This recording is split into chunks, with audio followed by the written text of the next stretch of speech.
পুরুষ 2 জন 3 জন এক জায়গায় বসে ওয়াজ শুনতে পারে, মেয়ে লোক 2 জন এক জায়গায় থাকলে মাশাআল্লাহ মাশাআল্লাহ। কই হুডে যেরকম একটা আরো ঘন হুডে এক মুখের কথা, কি ভাই কথা ঠিক কিনা? হ্যাঁ, তা আমনগর দেশের মেয়ে লোকের দোষ নাই, এরা ভালো।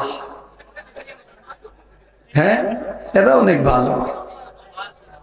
আল্লাহ আল্লাহ করে হেদায়েত করো কোন আমিন। আর একটু জোরে কন্যা আল্লাহুম্মা আমিন। আমার আল্লাহ বলছেন, মহিলারা তোমরা ঘরের মধ্যে থাকো, পর্দার মধ্যে থাকো, ঠিক নেই, আড়ালে থাকো।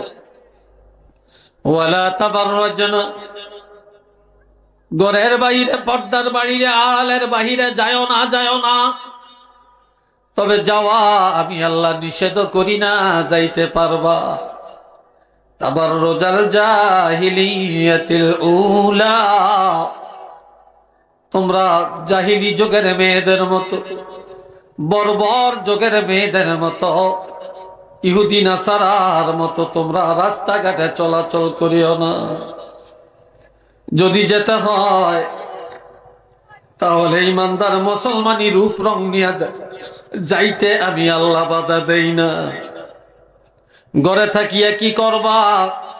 ওয়া আকিমনাস সালাতা, নামাজ কায়েম করবা।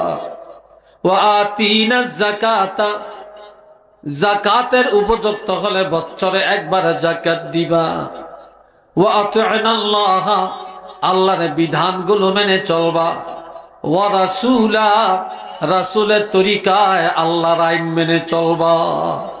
আর তোমরা কে কি করো, আল্লাহু ইয়ালামু, আল্লাহ ভালো করে জানেন তোমরা কে কি করো, গোপনে কি করো, প্রকাশ্যে কি করো, তোমাদের কার্যবলী সব আমার আল্লাহর জানা আছে। একটু চিল্লিয়ে বলুন না সুবহানাল্লাহ।